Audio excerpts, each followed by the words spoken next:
जय हिंद साथियों, मैं आनंद चौहान आप सभी का हार्दिक स्वागत करता हूं आपके अपने परिवार टीचिंग विद आनंद चौहान में। तो जैसा कि आप सभी जानते हैं कि कल दिनांक 19 जनवरी को संडे था और आप सभी जानते हो कि आरडब्ल्यू एप्लीकेशन पर दोस्तों आपको हर संडे को एक संडे वीकली मॉक टेस्ट होता है, जिसमें हमने दोस्तों कल के जो संडे का जो आरडब्ल्यू पर एसएससी जीडी 19 जनवरी यानी कि संडे के दिन जो आपका वीकली मॉक टेस्ट हुआ था, उसमें दोस्तों आपके जो मैथ के जो 20 क्वेश्चन आपके पूछे गए थे। आज हम दोस्तों इस वीडियो में उन 20 क्वेश्चनों का सॉल्यूशन लेकर आए हैं। भाई आप लोगों के कमेंट्स आ रहे थे कि सर जो मॉक टेस्ट है भाई उसका भी सॉल्यूशन दे दो। तो भाई आपका जो 19 तारीख यानी कि कल के दिन जो हुआ था, उसका मैं आपको मैथ के जो 20 क्वेश्चंस पूछे गए थे, उसका दोस्तों मैं आप आज की इस वीडियो में कंप्लीट सॉल्यूशन आप लोगों के लिए करने वाला हूं। ठीक है, तो वीडियो को ध्यान से जरूर देखिएगा और वीडियो को स्किप बिल्कुल भी मत कीजिएगा और वीडियो को जरूर ज़्यादा से ज़्यादा शेयर करें। और वीडियो कैसा लगा तो वीडियो हमें कि लास्ट में हमें कमेंट करके जरूर बताएगा कि हाँ आज का वीडियो आप लोगों को कैसा लगा है। ठीक है, तो चलिए अभी यहाँ पर बिना टाइम वेस्ट के अपने पहले क्वेश्चन को स्टार्ट करते हैं। तो यहाँ से दोस्तों अपने पहले क्वेश्चन को स्टार्ट करते हुए भाई पहला क्वेश्चन आपके सामने दिया गया है। कह रहा है कि जब कोई संख्या 40 से बढ़ा दी जाती है तो वह स्वयं की 125% हो जाती है, तो वह संख्या क्या दी गई है। ठीक है, जैसे कोई संख्या है, संख्या उसमें क्या कह रहा है कि कोई संख्या, भाई कोई संख्या में नहीं पता वो संख्या क्या है, और कह रहा है कि उस संख्या को 40 से बढ़ा दिया जाता है, यानी कि 40 से वो संख्या बढ़ा दी गई तो वह स्वयं की अपने आप की 125% हो जाती है, तो वो संख्या ज्ञात कीजिए। देखो ये क्वेश्चन भाई बहुत ही आसान है, बिल्कुल आसान सा क्वेश्चन था। देखो यहाँ पर देखो आप सभी को फ्रैक्शन मैंने बता रखी है कि एक फ्रैक्शन कैसे निकालते हैं। जैसे आपके दिया गया 125% हो जाती है। यदि मैं आपसे बोलूँ कि 125% की फ्रैक्शन क्या होती है, यदि यदि मैं आपसे बोलूँ कि 125% की फ्रैक्शन क्या होती है, तो आपको सर 125% की जो फ्रैक्शन होती है वो होती है 125/100। इसको काट देंगे 25×5 125, 25×4 से, तो यानी कि इसकी फ्रैक्शन कितनी आ गई 5/4। आप सभी जानते हो जैसे क्योंकि संख्या है देखो कितनी है 5/4, यानी कि 4 से कितना होगी भाई 5 हो गई। भाई कितना बढ़ गया भाई, हमारे पास जो टोटल जो हमारे पास जो मेन नंबर है ना, वो कितना है मेरे पास, जो संख्या बटे में नीचे लिखी होती है, जो संख्या यानी कि हमारे पास जो संख्या है वो कितनी थी 4। 4 से कितना बढ़ गई 5, यानी कि कितना प्लस होगा, आप कह रहे हो 1 प्लस होगा, आप कह रहे हो 1 प्लस होगा, वो कह रहे हैं नहीं 40 से बढ़ा दी गई है। यानी कि 1 की वैल्यू कितनी दी गई है हमें, 1 की वैल्यू हमें दी गई है 40। जब 1 की वैल्यू 40 है तो हमसे पूछा कि वो संख्या क्या है, तो वो संख्या आपकी थी कितनी, वही वो संख्या तो हमारी 4 ही थी। वो संख्या हमारी 4 ही तो थी, क्योंकि 4 से तो वो ये 5 हो गई, 1 बढ़ गया। वो कह रहा है कि 40 बढ़ा दिया गया। जब 1 का मान 40 है तो 4 की वैल्यू यहाँ से हम निकाल देंगे। जब 1 का मान 40 तो 4 × 40 इज इक्वल टू कितना आ जाएगा, 4 चौको 16 यानी कि 160 आ जाएगा। दैट्स ऑल, यही इस क्वेश्चन का बिल्कुल आंसर आ जाएगा, बिल्कुल मतलब सही जवाब हो जाएगा। ठीक है, आप चाहो तो 160 का यहाँ से 40% बढ़ा दिया जाती तो 160 का 40% बढ़ा देंगे। तो आप चाहो तो यहाँ से 160 में यदि मैं 40 संख्या बढ़ा दूंगा तो कितना हो जाएगा 200, और 200 का 125% निकाल देने तो भाई कितना आ जाएगा, तो 125% ही निकल आएगा, यानी 200 का हम कितना निकाल देंगे 160, 160% निकाल दो, इसका आंसर आ जाएगा भाई, यानी 200/160 गुणा से तो भी हमें 125% वो संख्या निकल के आ जाएगी। चलिएगा भाई अगला क्वेश्चन है क्वेश्चन नंबर। अगला क्वेश्चन दोस्तों ये भी बहुत ही आसान क्वेश्चन है। कह रहा है कि 16,340 रुपये की राशि 16,340 रुपये की राशि 13% वार्षिक साधारण ब्याज की दर पर उधार दी जाती है, और कह रहा है कि 5 वर्ष का ब्याज, कितने साल का, 5 साल का ब्याज रुपए जो x रुपए है, तो x के अंकों का योग। देखो यहाँ पर हमसे क्या पूछा है, अंकों का योग पूछा है, और x क्या है दोस्तों, x है हमारा साधारण ब्याज। देखो यहाँ पर सिंपल सा क्वेश्चन है, साधारण ब्याज बराबर क्या होता है, मूलधन गुणा दर गुणा समय बटे 100। तो बस रख दो, तुम्हारा मूलधन है कितना भाई, मूलधन है हमारा 16,340 गुणा दर कितनी है भाई, दर हमें दे रखी है 13%, गुणा समय कितना भैया 5 वर्ष है, बटे में कितना आ जाएगा 100। तो यहाँ से हम क्या निकाल रहे हैं दोस्तों, यहाँ से हम निकाल रहे हैं सिंपल इंटरेस्ट यानी कि ब्याज।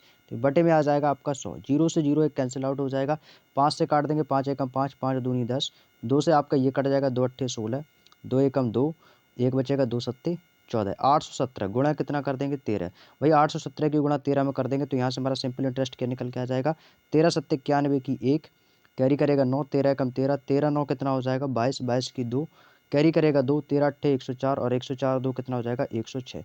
यानी कि ये क्या आ गया दोस्तों, ये हमारा निकल के आ गया ब्याज। ये हमारा क्या निकल के आ गया, आपको सर ये हमारा निकल के आ गया इंटरेस्ट यानी कि ब्याज। हमसे क्या कह रहा है कि एक्स के अंकों का योग, तो ये एक्स की ही वैल्यू तो आई है, बस आपको क्या करना भाई, इनके अंकों का योग कर देना है। भाई सबको जोड़ देंगे तो 6 1 7 2 9 1 10, यानी कि इनके अंकों का योग कितना आ जाएगा टोटल, इनके अंकों का जो योग आएगा वो आ जाएगा 10। Option number A is the right answer. भाई इनको सबको जोड़ देना है भाई, इनको सबको जोड़ देना भाई, 6 1 7 7 2 9 और 1 10, तो इनके अंकों का योग कितना आ गया 10। यही इस क्वेश्चन का आंसर हो जाएगा। क्लियर।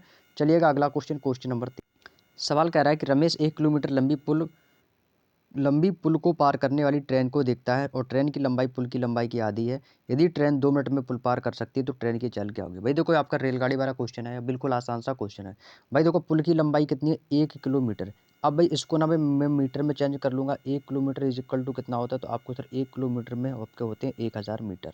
इसको मैंने मीटर में चेंज कर दिया, तो यानी कि मैं आपसे बोलूँ कि पुल की लंबाई कितनी है, तो आपको सर जो पुल की लंबाई है ना, वो यहाँ से लेकर यहाँ तक की जो लंबाई है वो कितनी है? आपको सर 1000 मीटर है, यानी कि 1 किलोमीटर कह सकते हैं।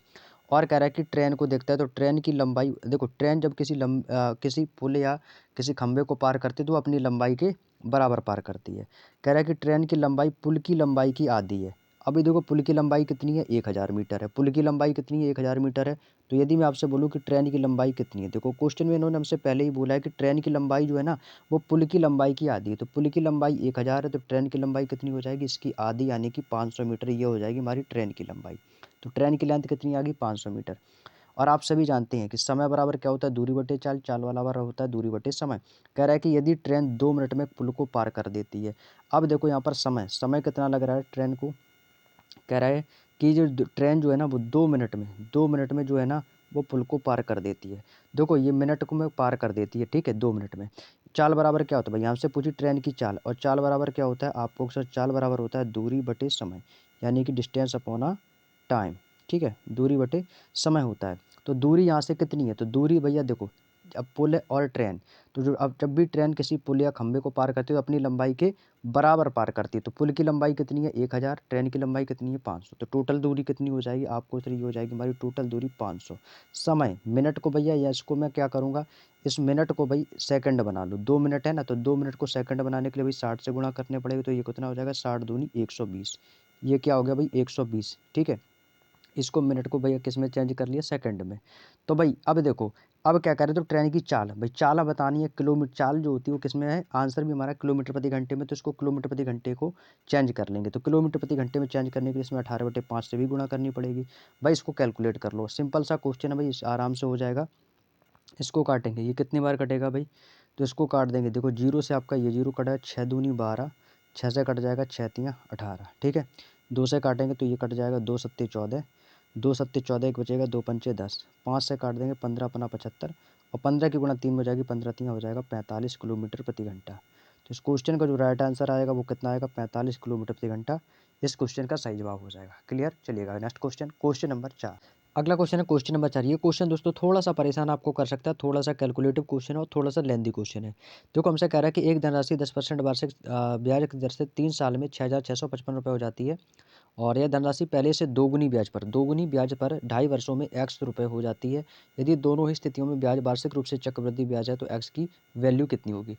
भाई देखो, आप सभी जानते हो जो चक्रवृद्धि ब्याज जो होता है वो पहले वर्ष तो समान रहता है, लेकिन जब आपका जो चक्रवृद्धि ब्याज जो होता है फिर दूसरे साल से दोस्तों आपका लगना स्टार्ट हो जाता है। चक्रवृद्धि ब्याज जो होता है वो ब्याज पर मिलने वाला ब्याज हमारा चक्रवृद्धि ब्याज कहलाता है।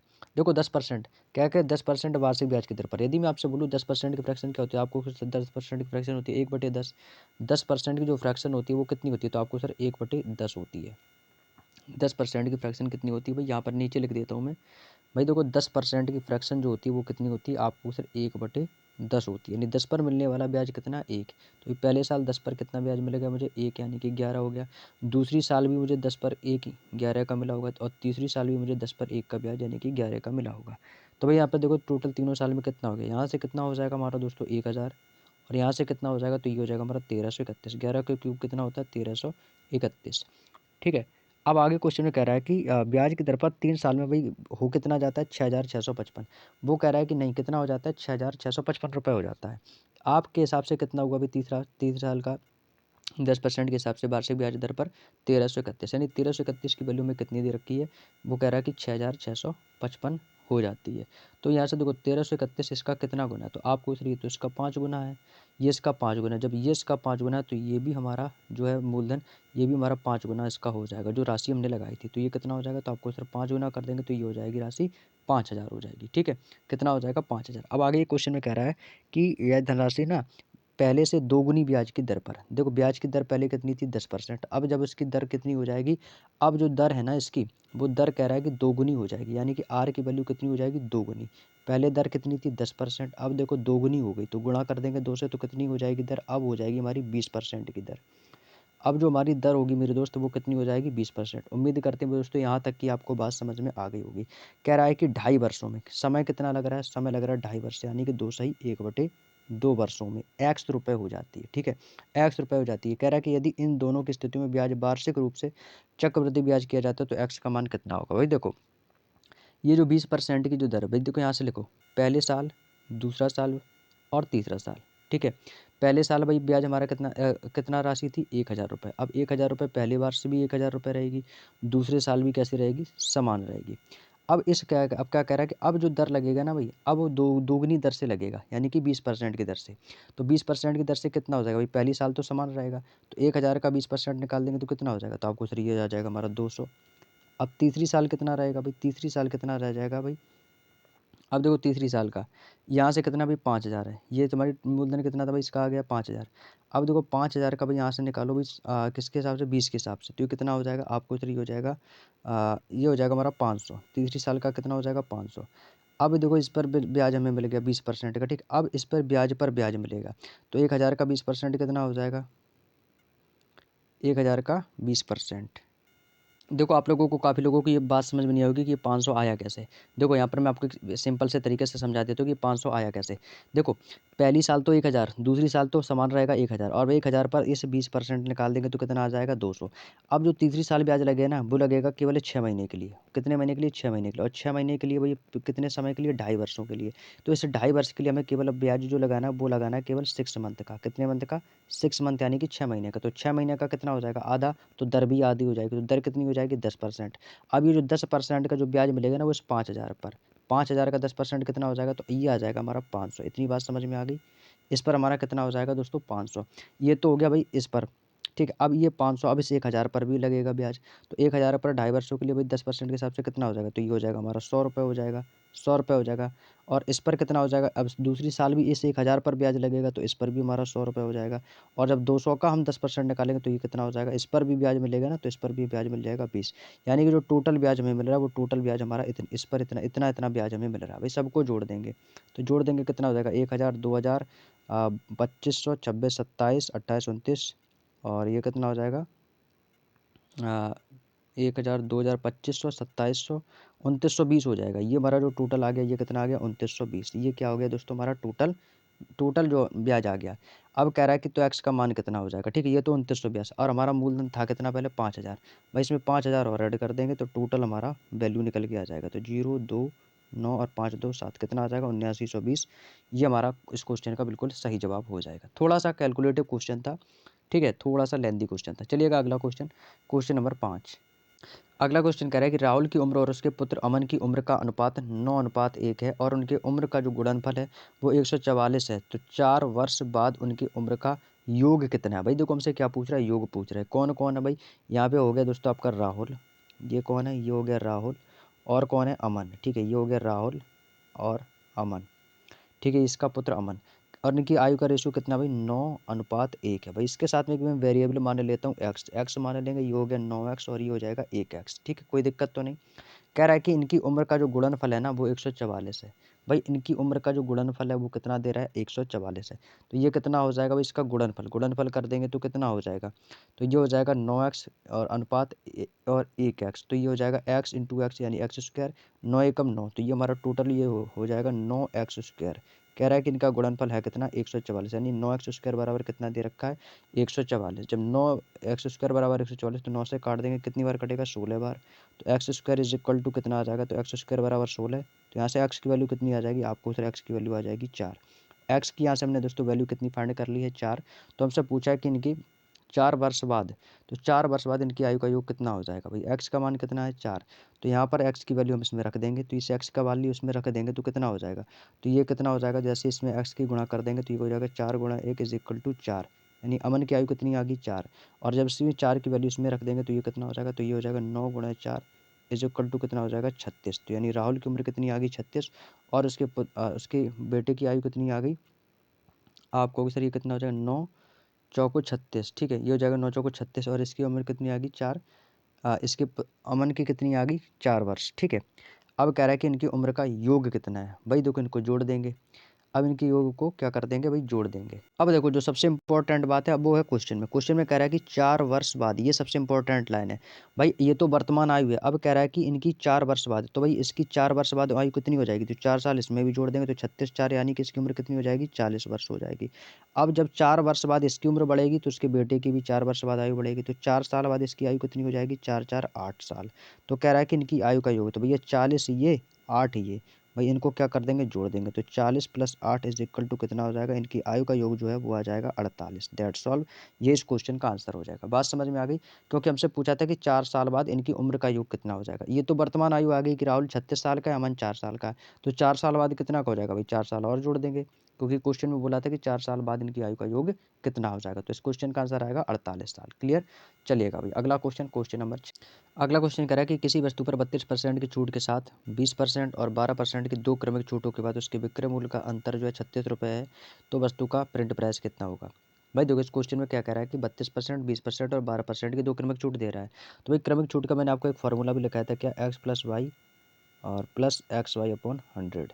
क्रमिक छूट की जहाँ कहीं भी बात हो तो इस फार्मूले को आपको रख देना है, ठीक है। तो यहाँ पर देखो 32% की एकल छूट है ना, तो ये कितना हो जाएगा भाई, एकल छूट दे रहा है भाई, जब छूट दे रहा है तो ये कितना हो जाएगा, 32 माइनस माइनस का हो जाएगा कितना, 32 माइनस का, और छूट कितना दे रहा है, 20% और 12%, तो भाई ये कितना हो जाएगा, 32 माइनस का 20 गुणे 12, और बटे में कितना आ जाएगा आपका 100, 20 एकम 20, 20 पंचे 100, ठीक है। 5 से इसको काट देंगे तो 5 दूनी 10 और 5 चौको 20, तो 32 माइनस 2.4 कर देंगे तो कितना बचेगा, तो यह बचेगा हमारा 29.6।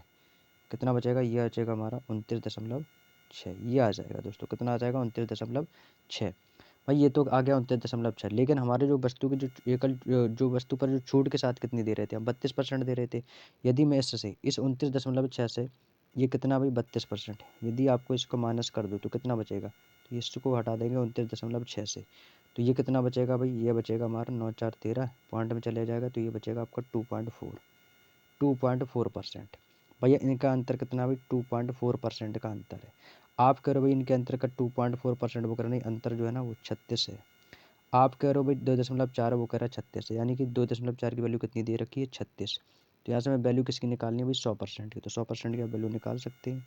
तो 100% की वैल्यू कितनी हो जाएगी, तो ये हो जाएगा 36 गुणे 100, और बटे में कितना आ जाएगा 2.4, दशमलव बटेगा ऊपर एक जीरो बढ़ जाएगा, 4 से काट देंगे, 4 6 24, और इसको 6 से काट दो, 6 चौको 24, 6 चरंग 36, 4 से काट देंगे तो ये कट जाएगा आपका 25 बार, 25 चौको 100 और जीरो, और 25 छिक्का कितना हो जाएगा 150 और एक जीरो, तो 1500 इस क्वेश्चन का बिल्कुल सही जवाब आ जाएगा। क्लियर, नेक्स्ट क्वेश्चन, अगला क्वेश्चन, क्वेश्चन नंबर 7।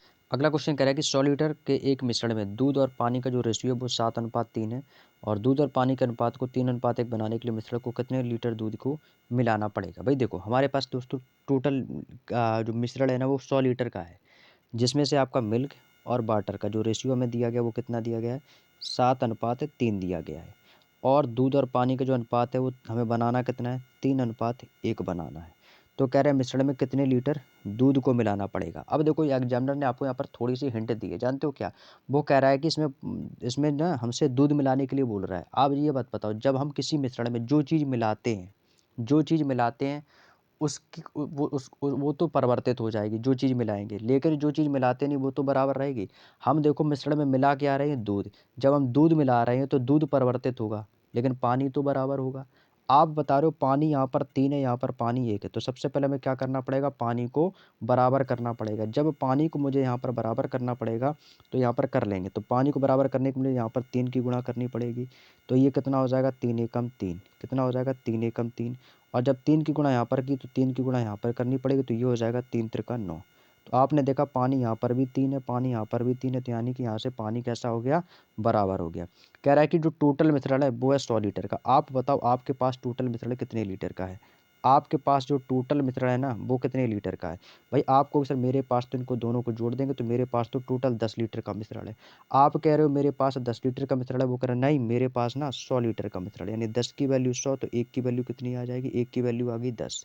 जब 1 की वैल्यू 10 है तो ये कितना गुना है, 10 गुना। आप बताओ पहले मिश्रण था कितना मेरा, पहले मिश्रण था, पहले मेरा दूध था 7, अब 7 से हो कितना गया 9। तो कितना ज़्यादा हो गया भाई, आपको इस पे 2 लीटर मैंने ज़्यादा मिलाया है। कितने लीटर ज़्यादा मिलाया, 2 लीटर। आप कह रहे हो 2 लीटर, और इसका 1 की वैल्यू कितनी आ गई, 1 की वैल्यू आ गई 10। जब 1 की वैल्यू 10 है तो इसे 2 लीटर जो दूध मिला है तो इसकी वैल्यू कितनी हो जाएगी, तो इसका भी 10 कर देंगे। तो 1 का मान 10 गुना, तो 2 का मान कितना हो जाएगा, 10 गुना 2 इज इक्वल टू कितना आ जाएगा, 20 लीटर। कितना आ जाएगा मेरे दोस्त, 20 लीटर आ जाएगा। ये इस क्वेश्चन का बिल्कुल सही जवाब हो जाएगा। उम्मीद करता हूँ मेरे दोस्त बात समझ में आ गई होगी। अगला क्वेश्चन देखते हैं, क्वेश्चन नंबर 8।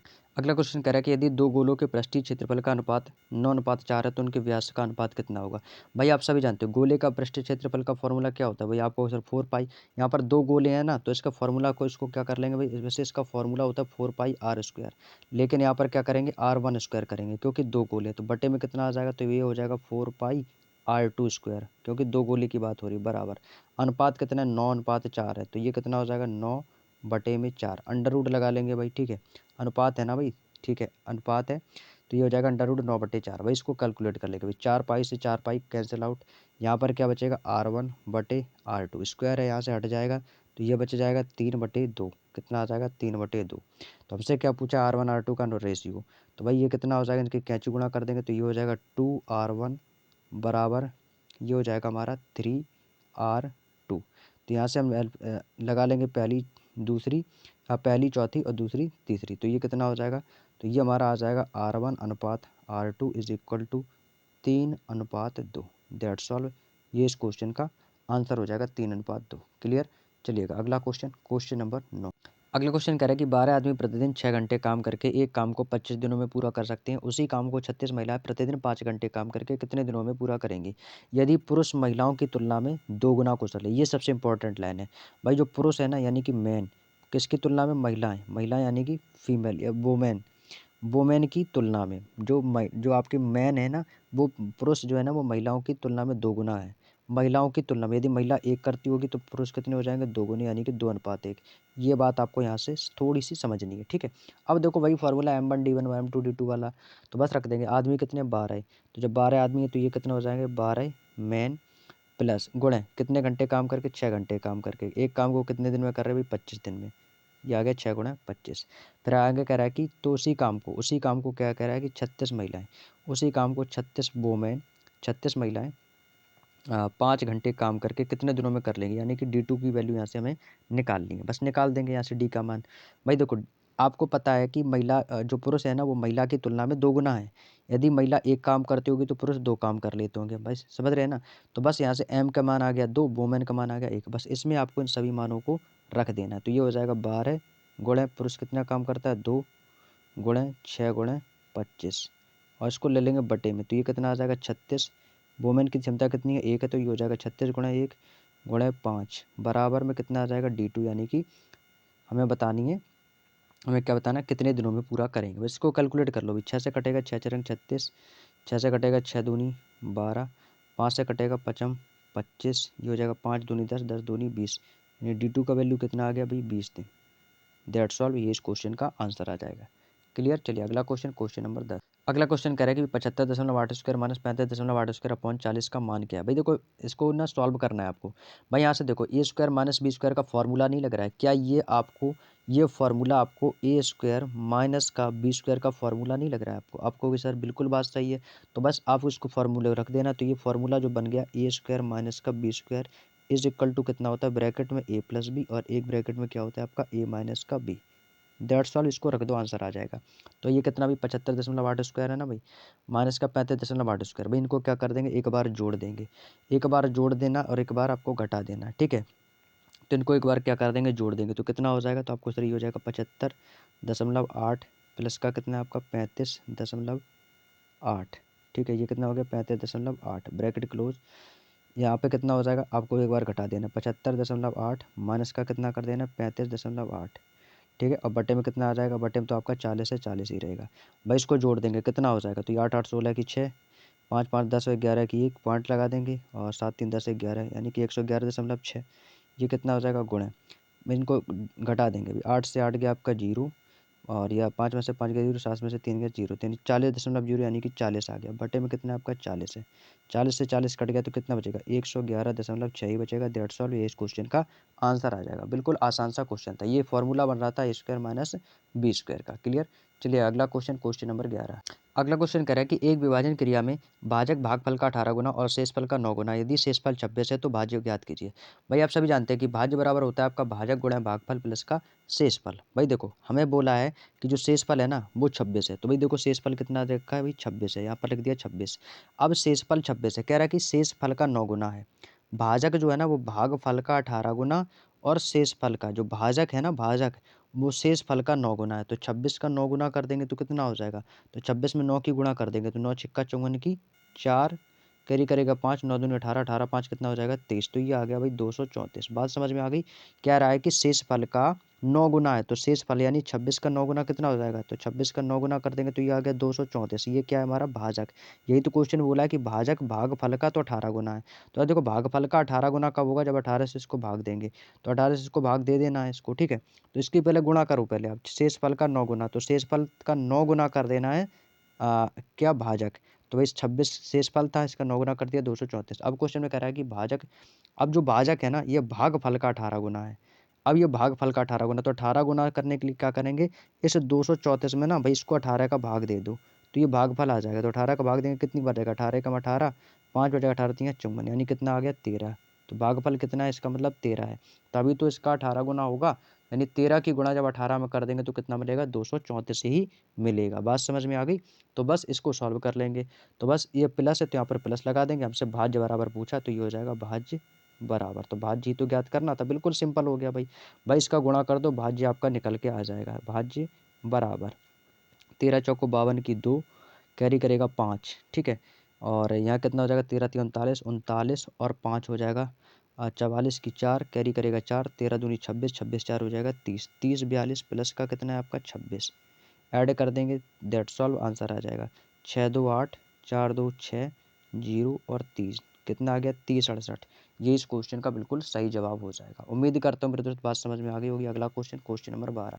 अगला क्वेश्चन देखो आपके सामने दिया गया है। हमसे ए अनुपात बी अनुपात सी का मान पूछा है। देखो देखो यहाँ पर क्वेश्चन में बोला है, यहाँ पर बराबर का चिन्ह लगा लेना दोस्तों, थोड़ा सा मिसप्रिंट है, यहाँ पर बराबर का चिन्ह लगा लेना। कह रहा है कि ए प्लस बी माइनस सी रेशियो बी प्लस सी माइनस ए अनुपात ए प्लस सी माइनस बी बराबर 4:5:9 है।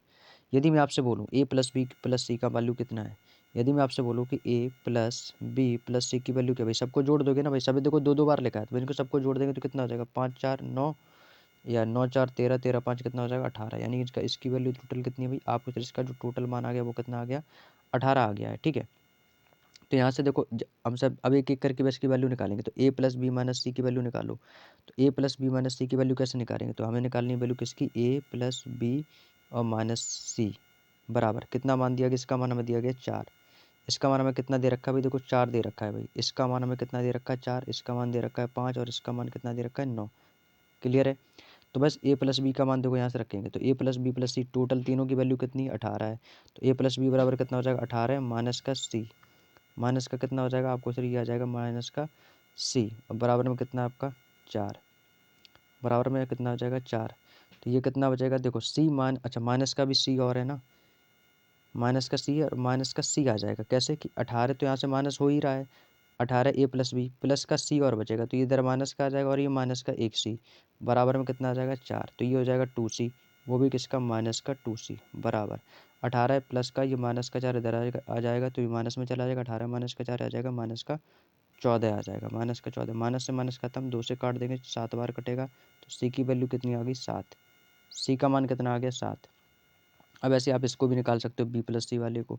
तो बी प्लस सी माइनस ए, यहाँ पर लिख देंगे बी प्लस सी माइनस ए। इसका मान कितना दे रखा है? 5, बराबर में रख देंगे 5। तो ये कितना हो जाएगा भाई? बी प्लस सी का मान यहाँ पर कितना रख देंगे भाई? देखो ए का वैल्यू, सी की मान कितने आगे? सी का मान 7 है। यदि सी का मान यहाँ पर 7 है तो ये कितना हो जाएगा? तो ये आपका बचेगा कितना? जब आपका मान लिया कि सी के स्थान पर मैंने रख दिया 7, ठीक है, यहाँ पर 7 रख दिया, यहाँ पर ए है, तो यहाँ पर ए प्लस बी का मान मैंने कितना रखा था? 18।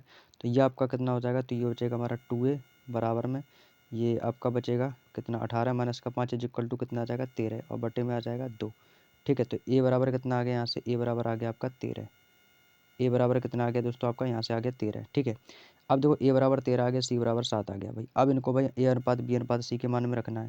भाई इनकी टोटल वैल्यू कितनी रखी थी हमने, 18 रखी थी। आपको पता है ए का मान कितना है भाई 13, इसको मैं यहाँ पर लिख लेता हूँ, इसको जो है मैं यहाँ पर लिख लेता हूँ कितना, ए प्लस बी प्लस सी बराबर में ला गया 18। ठीक है, ए का मान कितना है 13, जब ए का मान 13 रखा है, ठीक है, और सी का मान कितना रखा है 7।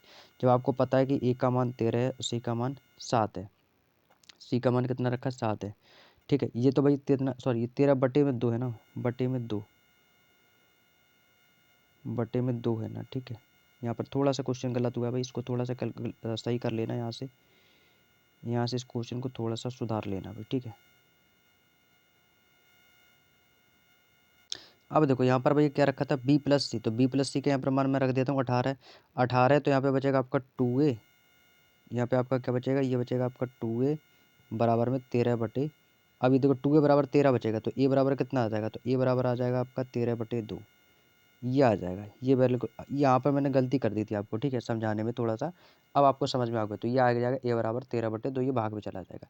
तो यहाँ से मैंने ए की वैल्यू कितनी रख दी, ए की वैल्यू आ गई है 13/2, और सी की वैल्यू कितनी फाइंड की थी यहाँ से 7, तो सी का मान कितना आ गया 7। तो बी का मान यहाँ से निकाल लेंगे, तो बी का मान यहाँ से निकालेंगे तो कितना हो जाएगा ये, तो भाई यहाँ से देखो ए प्लस सी माइनस बी, इसका मान कितना है 9, जब 9 इधर चला जाएगा तो कितना हो जाएगा, इसका मान आ जाएगा आपका 9/2। ये इसको बना लो रेशियो, इसको बना लेंगे रेशियो, तो ये कितना हो जाएगा 2×7=14, यानी कि हमारा जो आंसर आएगा वो आएगा 13:9:7 2 यहाँ से कॉमन है, ये इस क्वेश्चन का आंसर आ जाएगा 13:9:14। उम्मीद करता हूँ समझ में आ गया होगा, और हो सकता है आपको कम समझ में भी आया हो। ठीक है, चलिए अगला क्वेश्चन देखो, क्वेश्चन नंबर, अगला क्वेश्चन कह रहा है कि एक व्यापारी खरीद पर 15% और बेचने पर 10% का धोखा दे रहा है। ठीक है, तो कितने परसेंट का लाभ कमा रहा है। भाई देखो 15% की यदि मैं आपसे फ्रैक्शन बोलूँ तो 15% की फ्रैक्शन क्या होती है भाई, 15/100, तो 15/100 यानी कि 3/20 हो जाती है। 5×3 = 15, 5×2 = 10, ठीक है, 3/20। और यदि मैं आपसे बोलूँ 10% की फ्रैक्शन क्या होती है, तो 10% की फ्रैक्शन आप तुरंत बरोबर बताओगे सर 1/10 होती है। 10% की फ्रैक्शन कितनी होती है मेरे भाई, आपको सर 1/10 होती है। भाई देखो पहले कह रहा है कि व्यापारी खरीद पर 15% और बेचने पर 10% का धोखा दे रहा है। भाई क्या कर रहा है, धोखा दे रहा है। भाई देखो 20 चीज़ देनी थी, 20 चीज़ देनी थी, ठीक है, वो कितना दे रहा है भाई, 3 एक्स्ट्रा दे रहा है ना भाई, तो कितना दे रहा होगा 23। भाई देना था 10, दे कितना रहा भाई 11 दे रहा है। भाई क्या कह रहा है, वो कितने परसेंट का लाभ कमा रहा है। भाई लाभ कमा रहा है, ने पूछा है ना, तो भाई इसकी गुणा कर देंगे तो ये कितना हो जाएगा 20 दाम 200, 23 की गुणा 11 में कर देंगे तो ये कितना हो जाएगा 11×3 = 33 की 3, और 11×2 = 22 3 कितना हो जाएगा 25 253। भाई कोई चीज़ आपने 200 में खरीदी 253 में बेची, लाभ होगा या हानि, आपको भी सर लाभ होगा कितने का 53 का, किस पर, इस 200 पर। बस गुणा कर देंगे भाई 100 का, 0 से 0, 2 से काट देंगे, 2×2 = 4, 2×6 = 12 और 2×5 = 10, तो 26.5% का क्या हो जाएगा आपको सर, ये हमारा प्रॉफिट यानी कि लाभ हो जाएगा। दैट्स ऑल, ये इस क्वेश्चन का आंसर हो जाएगा। Option number A is the right answer. Clear. चलिएगा भाई अगले क्वेश्चन पर चलते हैं। अगला क्वेश्चन है क्वेश्चन नंबर 14। अगला क्वेश्चन कह रहा है कि ए और बी, भैया कौन लोग हैं, ए प्लस का बी, एक भवन की दीवार को 25 दिनों में पेंट करते हैं। भाई ये दोनों मिलकर कितने दिन में कर रहे हैं, 25 दिन में। और ए अकेले जो है ना, वो कह रहा है कि ए अकेले इस काम का 1/3 भाग 15 दिनों में करता है। भाई 1/3 भाग, भाई आप बताओ 1/3 भाग यदि वो 15 दिन में कर रहा है तो कितना हो जाएगा, 15×3 = 45, यानी ए कितने दिन में कर रहा होगा, तो आपको सर ए जो है ना वो कितने दिनों में कर रहा होगा, अभी 45 दिन में कर रहा है। भाई 25 15 का एलसीएम ले लेंगे कितना आ जाएगा, तो ये एलसीएम ले लेंगे तो ये आ जाएगा 225।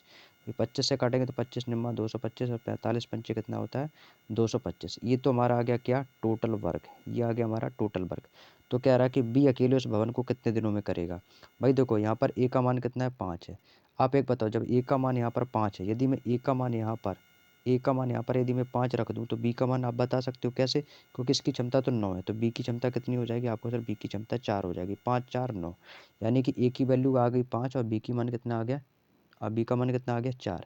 तो हमसे पूछा कि बी अकेले, तो बस निकाल लेंगे तो टोटल वर्क है कितना हमारा, तो हमसे पूछा कि बी अकेले कितने दिन में करेगा, तो टोटल काम है हमारा 225 का, और बी की क्षमता कितनी है 4, तो बस 4 से भाग दे देंगे, कैलकुलेट कर लेंगे कितनी बार कटेगा, 4×5 = 20, 4×6 = 24, एक बचेगा 56 सही 1/4 दिन में। That's all. कौन सा ऑप्शन है, option number c is the right answer. 56 सही 1/4 दिन में वो काम को कर लेगा। बिल्कुल आसान सा क्वेश्चन था। अगला क्वेश्चन है क्वेश्चन नंबर 15। क्वेश्चन कह रहा है कि एक चोर ने ज्वेलरी की दुकान पर लूटपाट की और 2 किलोग्राम सोना ले गया। दुकान एक पुलिसकर्मी में से 1125 मीटर की दूरी पर है। चोर x किलोमीटर प्रति घंटे की गति से भागने लगता है और पुलिसकर्मी उसी समय 11 किलोमीटर प्रति घंटे की गति से पीछा करने लगता है। तो पुलिसकर्मी ने 810 सेकंड में चोर को पकड़ लिया, तो चोर के द्वारा कितनी दूरी तय की होगी? भाई देखो, यहाँ से लेकर यहाँ तक की कोई दूरी मान ली, ठीक है, यहाँ से लेकर यहाँ तक की कोई दूरी मान ली, ये कोई दूरी है, ठीक है, ये कोई दूरी है। यहाँ से देखो, चोर चोर भैया क्या कह रहा है कि x किलोमीटर प्रति घंटे की गति से भाग रहा है। चोर जो है ना वो x किलोमीटर प्रति घंटे की चाल से भाग रहा है। और यहाँ से भाई ये तो हो गया चोर, ठीक है, ये हो गया हमारा चोर, और ये क्या हो गया, ये हो गई आपकी पुलिस। और पुलिस जो कितनी चाल से जा रही है, पुलिस जा रही है 11 किलोमीटर प्रति घंटे की चाल से। पुलिस जा रही है 11 किलोमीटर प्रति घंटे की चाल से। और इनके जो बीच की दूरी है ना वो कितनी भाई, 1125 मीटर इन्होंने बता रखा कि 1125 मीटर है, ठीक है। आर सभी जानते हो चाल बराबर क्या होता है, दूरी बटे समय। यदि मैं आपसे बोलूँ एस बराबर क्या होता है, डिस्टेंस अपॉन टाइम यानी कि समय, ठीक है। तो यहाँ से सबसे पहले हम निकालेंगे दूरी। तो दूरी बराबर क्या होता है, चाल गुणा समय। चाल कितनी है भाई, पुलिस वाले की 11, भाई किलोमीटर प्रति घंटे मीटर प्रति सेकंड में चेंज कर लेंगे तो 5/18 गुणे, और पुलिसकर्मी ने चोर को पकड़ा कितने में, 810 सेकंड में। इसकी गुणा कर देंगे समय की, क्योंकि दूरी बराबर होता है चाल गुणे समय। समय कितना है भाई, 810 है। बस इसको कैलकुलेट कर लेंगे, इसको काट देंगे 9 से, 9 दूनी 18 और 9 से कटेगा 9 निम 81 और ये जो जाएगा 0। ये क्या हो जाएगा दोस्तों, तो ये हो जाएगा हमारा 0 हो जाएगा, ठीक है। अब इसको काट देंगे, ये कितने कटेगा, 2 चौको 8 और 2 पंचे 10, 45 बार, ठीक है। ये कितना हो जाएगा, 11 पचे 55, या 5 की गुणा कर देंगे तो ये हो जाएगा आपका डी बराबर पचम 25 की 5 और 5 चौको 20, 5 25 255 और गुणा कितना कर देंगे 11 का। तो ये हो जाएगा आपका 11 पचे 55 की 5 और 11 पचे 55 और 5 कितना हो जाएगा, 225 की गुणा 11 करेंगे, 11 25, अच्छा 225 है ना, सॉरी 11 पच्चीस 55, ये हो जाएगा आपका 225, 225 और गुणा कर देंगे 11 से। तो ये हो जाएगा 11 पच्चीस 55 की 5 और 11 दूनी 22, 5 हाँ 27 की 7 कैरी करेगा 2, 11 दूनी 22 2 24, 2475। ये तो होगी डिस्टेंस आ गई 2475। तो कह रहा है कि जो टोटल दूरी कितनी थी वो 1125 मीटर थी, ठीक है। पुलिसकर्मी ने 1125 मीटर दूरी तय की। अब ये टोटल दूरी 2475 है, तो यदि मैं इससे 1125 यदि मैं इससे घटा दूँ तो ये वो दूरी आ जाएगी जो चोर ने तय की। तो कितनी आ जाएगी, 0, 7 में से 2 गया 5, 4 में से 1 गया 3, 2 में से 1 गया 1, यानी कि 1350 मीटर। ये किसने तय की है, तो ये की है चोर ने। तो ये तो पूछी थी चोर ने कितनी दूरी तय की, ये इस क्वेश्चन का आंसर हो जाएगा। क्लियर। चलिए अगला क्वेश्चन, क्वेश्चन नंबर 16 सिंप्लीफिकेशन का क्वेश्चन। दोस्तों ये क्वेश्चन तो आसान है, लेकिन उम्मीद करता हूँ आप लोगों ने क्वेश्चन तो कर लिया होगा, ठीक है। यहाँ पर मैं ज़्यादा समय वेस्ट ना करते हुए अपने आगे कुछ क्वेश्चनों को कराता हूँ, ठीक है। ये सिंपल सा क्वेश्चन है भैया, आपको वही बोर्ड मार्क्स के नियम के अनुसार इसको सॉल्व कर लेना है। ऐसा क्वेश्चन मैं कई बार आपको करवा भी चुका हूँ, ठीक है। सिंपल सा क्वेश्चन कर लिया होगा। तो आगे बढ़ते हैं। अगला क्वेश्चन है क्वेश्चन नंबर 17। क्योंकि भाई मेरे पास समय बहुत कम है, इसलिए मैं आपको थोड़ा सा फास्ट कराने की कोशिश कर रहा हूँ, ठीक है। अगला क्वेश्चन कह रहा है कि 10 प्राकृतिक संख्याओं का औसत 32 है। देखो आपको क्या करना है, सबसे पहले इनका योग निकाल लो।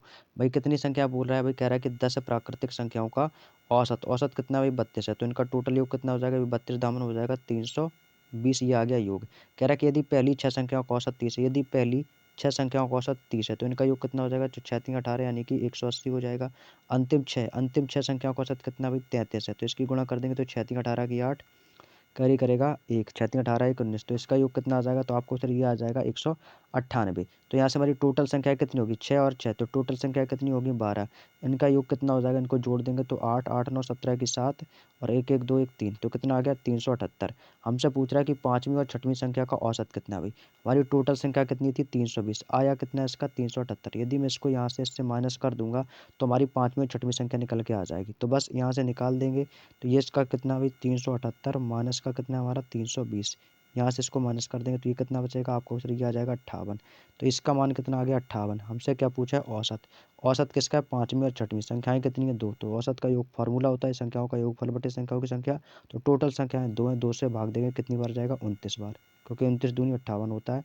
दैट्स ऑल, ये इस क्वेश्चन का आंसर हो जाएगा 29। Option number b is the right answer. उम्मीद करता हूँ कर लिया होगा। अगला क्वेश्चन देखो, क्वेश्चन नंबर 18। अगला क्वेश्चन कह रहा है कि यदि दो समरूप त्रिभुजों की संगत भुजाओं का अनुपात कितना है, √5:7 है, तो दोनों त्रिभुजों के क्षेत्रफल का रेशियो कितना होगा। भाई देखो समरूप त्रिभुज के क्षेत्रफल का जो फॉर्मूला होता है, भाई देखो समरूप त्रिभुज है ना, तो भाई इनके फॉर्मूला होता है भाई, वो होता है आपका A1/A2, क्योंकि दो है ना तो A1/A2 बराबर, तो ये वो होता है आपका भुजा का स्क्वायर। क्या होता है दोस्तों, भुजा का स्क्वायर होता है। तो दो त्रिभुज है ना, दो समरूप त्रिभुज, तो बटे में कितना हो जाएगा, भुजा स्क्वायर ही हो जाएगा। बस बिल्कुल सिंपल सा क्वेश्चन बन जाएगा। तो ये कितना भाई आपको, सर ये हमारा √5 बटे में कितना है √7। तो √5 स्क्वायर है तो इसको हटा देंगे तो रूट हट जाएगा तो क्या बचेगा 5/7 ही बचेगा। That's all. ये इस क्वेश्चन का आंसर है ऑप्शन नंबर बी के पास है 5/7। क्लियर। चलिएगा अगला क्वेश्चन है हमारा। अगला क्वेश्चन क्या कह रहा है, देखो ये स्क्वायर में था, ठीक है, इस ये आपका स्क्वायर में है, यहाँ पर भी स्क्वायर लगा लेना, ठीक है। √5 स्क्वायर हटा देंगे तो ये सीधी बचेगा 5/7। स्क्वायर से ये रूट खत्म हो जाएगा, ठीक है। चलिए अगला क्वेश्चन देखो, क्वेश्चन नंबर 19। अगला क्वेश्चन दोस्तों बहुत ही आसान है, कह रहा है कि दिए गए व्यंजक का मान बताना। देखो क्या लिखा है आपका 198/6 यानी कि 198, तो 6 × 3 कितना हो जाएगा, 6 × 3 ये हो जाएगा आपका 18। तो इसको मैं डायरेक्टली लिख देता हूँ 6 × 3 18 प्लस का लगा देंगे, ये हो जाएगा आपका 58 बटे में कितना है आपका 116। भाई देखो मैं सबसे पहले यहाँ से लेकर इस ब्रैकेट को सॉल्व कर लेता हूँ। प्लस का कितना है 3, तो 3 गुणा लगा देता हूँ, इसको सॉल्व करते हैं तो ये कितना हो जाएगा भाई, ये कितना हो जाएगा, इसको मैं डायरेक्टली यहीं पे सॉल्व कर लेता हूँ भाई। ये हो जाएगा 6 की गुणा कर देंगे इसमें, तो 6 × 125 है ना, तो ये हो जाएगा 6 × 125 कितना हो जाएगा 7.5। तो 7.5 को 15 से माइनस कर देंगे तो कितना बचेगा हमारा 7.5 ही बचेगा। और 7.5 की गुणा 3 में कर देंगे तो कितना हो जाएगा 22.5। यानी कि यहाँ से लेकर इसका टोटल मान कितना आ जाएगा, तो आपको सर ये आ जाएगा 22.5। प्लस का चिन्ह तो यहाँ पर मैं लिख देता हूँ 22.5 यानी कि 22.5। बस ये आ जाएगा दोस्तों, समझ रहे हैं ना भाई। बस इसको सॉल्व कर लेंगे तो 18 से काटेंगे, 18 एकम 18, 18 एकम 18 11 बार कटेगा, 58 एकम 58, 58 दूनी 116। तो ये आ जाएगा 11 प्लस 1/2 को मैं क्या 0.5 लिख सकता हूँ, आप कहोगे जी लिख सकते हो, प्लस ये कितना है आपका 22.5। बस सबको जोड़ दो कितना आ जाएगा, तो दोस्तों इसका जो फाइनली आंसर आ जाएगा वो आ जाएगा 34, या 34.0 कह सकते हैं या 34 कह सकते हैं। तो इसका आंसर आएगा option number c is the right answer. बात समझ में आ गई, बिल्कुल आसान था क्वेश्चन। चलिएगा आज का अंतिम और लास्ट क्वेश्चन। अगला क्वेश्चन, क्वेश्चन नंबर 20, बहुत ही आसान क्वेश्चन है। कह रहा है कि यदि किसी संख्या के 1/5, 1/4 और 1/3 18 है तो उस संख्या का 3/10 क्या होगा। 3/10 का मतलब होता है 3/10 भाग। भाई कोई संख्या मान लो x, कोई संख्या मैंने मान ली x, और x का 1/5, तो 1/5 यानी x गुणा 1/5 हो जाएगा। फिर इससे 1/5 की 1/4, 1/4 यानी कि 1/4 का 1/3, तो का मीन्स गुणा, और बटे में कितना आ जाएगा आपको सर गुणा 1/3 यानी कि 1/3 कितना है बराबर में 18 दिया गया है। कह रहा है कि 1/3 कितना है 18। अब इसको सॉल्व कर लेंगे तो ये कितना हो जाएगा 5 चौको 20 और 20 कितना हो जाएगा 60। तो ये x की वैल्यू यहाँ से हम निकाल सकते हैं, 18 गुणा कितना हो जाएगा 60, ये भाग में नीचे आ जाएगा गुणा में, 18 × 60। कह रहा है कि 18 × 60 जो है ना ये आ जाएगा। तो 18 × 60 इसको ऐसे ही लिखा रहने दो, इसको ऐसे ही लिखा रहने दो, गुणा नहीं करना, ठीक है। अब कह रहा है कि इसी संख्या का 3/10 यानी कि 18 गुणा जो 60 है ना, इसका 3/10 भाग, ये निकाल दो, आंसर आ जाएगा। बस सॉल्व कर लेंगे, देखो 0 से 0 आपका कैंसिल आउट हो जाएगा, ठीक है। बस इसकी गुणा कर देंगे तो ये हो जाएगा 3 × 18, और 18 में 18 कितना हो जाएगा 324। तो एक्स की वैल्यू कितनी आ जाएगी आपको, तो ये आ जाएगा हमारा 324। बात समझ में आ गई। तो ये 324 इस क्वेश्चन का बिल्कुल सही जवाब हो जाएगा। आई होप कि दोस्तों आपको यहाँ तक की बात समझ में आ गई होगी। तो दोस्तों ये थे हमारे आज के कल के आपका संडे को जो वीकली मॉक टेस्ट का जो सॉल्यूशन था वो दोस्तों हमारा कंप्लीट हो गया, ठीक है। और वीडियो के लास्ट में हमें कमेंट करके जरूर बताएगा कि आप लोगों को जो मैंने आपको क्वेश्चन कराए हैं ये क्वेश्चन समझ में आए या नहीं, ठीक है। तो चलेगा आज की वीडियो में इतना ही रखते हैं और मिलते हैं आप लोगों से नेक्स्ट डे नेक्स्ट क्लास में। तब तक के लिए सभी को क्लास जुड़ने के लिए बहुत बहुत धन्यवाद। सभी को जय हिंद, जय भारत।